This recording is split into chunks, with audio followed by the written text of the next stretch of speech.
तो चलते आज आम बनवा अंडा और आलू को नहीं गोटे नुआ रेसिपी जोटा बनवाई जी सहज खावाई बहुत टेस्टी। तो चलते वीडियो स्टार्ट करवा।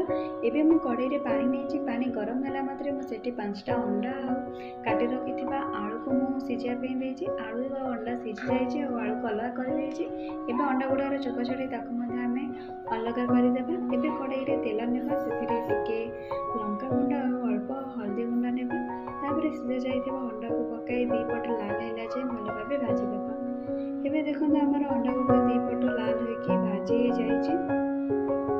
एबे से कड़ाई नेबा गोटे चामच तेल तेल गरम है मात्रे आम देवा अदा रसुण पेस्ट को टिके कषिदेला पकेबा गोटे बड़ पियाज कटा पियाज को मत भल भाव टिके भाजीदेवा। पियाज भाजिला मात्रे से पकाए गोटे चामच हल्दी गुंड गोटे चामच लंका गुंड ताकू भल भाव मिक्स करदेवा। एबे जिते मसलाटी कषि